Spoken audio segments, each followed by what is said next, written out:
Yang ketiga, orang yang bersifat hasud, ada sifat dendam, dengki dalam jiwa dia, orang ni tak boleh jadi ketua.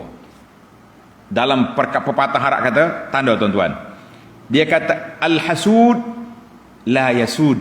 Dua patah ya. Tulis sikit. Al-hasud la yasud. Orang hasad tak boleh jadi ketua. Pasal dia mudah sakit hati kau. Dia tengok, oh, mana dia tidak mature, tidak matang dari sudut tindakan dia. Dia lebih kepada nak dia saja.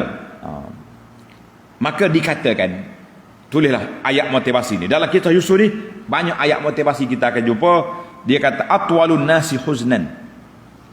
Orang yang paling kuat duka cita, stres, serabut, sobak kepala kata orang yang suka sakit hati pada orang. Dia nak mentakhirkan, melewatkan apa yang Allah Ta'ala percepat. Dia nak mempercepatkan apa yang Allah Ta'ala lewat. Dia nak naik orang yang dia suka, nak jatuh orang yang dia benci.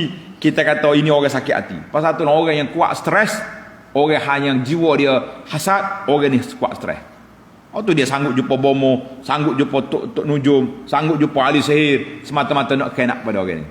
Kita kena ingat, naik turun orang dengan kuasa Allah.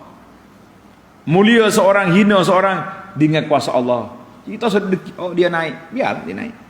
Pasal itulah kata di para ulama, adik-beradik Yusuf, campak Yusuf ke dalam telaga, Allah Ta'ala angkat ke atas singgasana. Subhanallah. Allah Ta'ala angkat dia ke mana? Singgasana. Kita pun kita benci orang ni, tiba-tiba kawan tu naik pakat jadi orang besar. Sabar. Kenapa kita nak ubah takdir Allah Ta'ala kepada orang? La, tidak mungkin.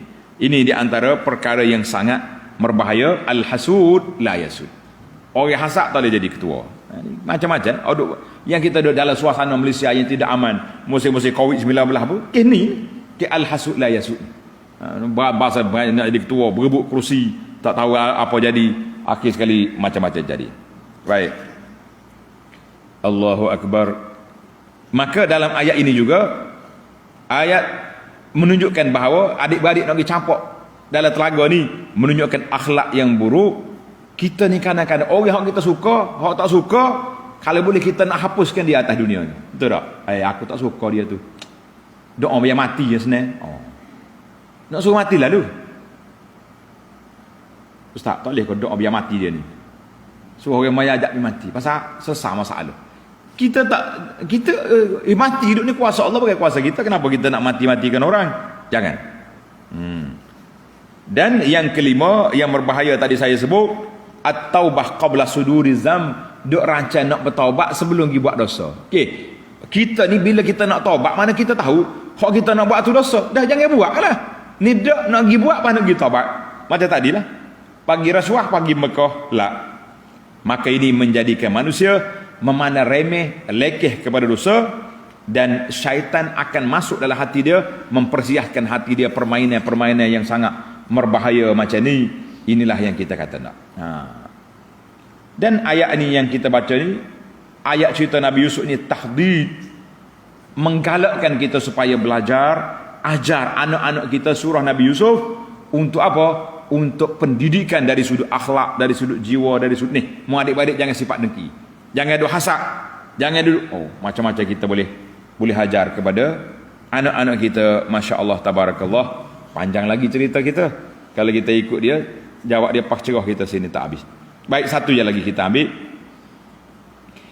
Muhammad bin Ishaq dia kata, ulasan dia terhadap muamarah, perancangan jahat adik-beradik Yusuf ni, dia kata apa?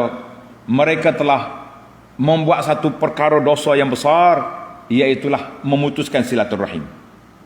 Adik-beradik sendiri nak pergi tahu, nak pergi bunuh. Satu, uquq, derhaka kepada ayah dia. Ayah sayang kita pergi kecak. Tak. Yang ketiga, dosa dia tidak berkasihan belas kepada budak-budak yang kecil. Hak tak berdosa. Budak Yusuf tak ada dosa. Hak salahnya ayah dia pergi sayang lebih pada dia, itu je. Yang keempat, tidak menghormati perasaan orang tua. Ingat molek. Jadi kita ni kadang-kadang bila tengok ayah ke ibu saya ke adik-adik, adik-beradik besar ni janganlah buat pelik-pelik. Tak kadang-kadang tak pandang dengan dosanya, tenyih kepala adik tu, Allah macam tenganga budak tu. Budak kecil. Bila kita tanya budak ni cerdik tak Umayyah lagi. Budak tak Umayyah kita pergi muamalah dengan dia sebagai musuh tu kenapa? Maka dosa-dosa ni besar di sisi Allah Taala.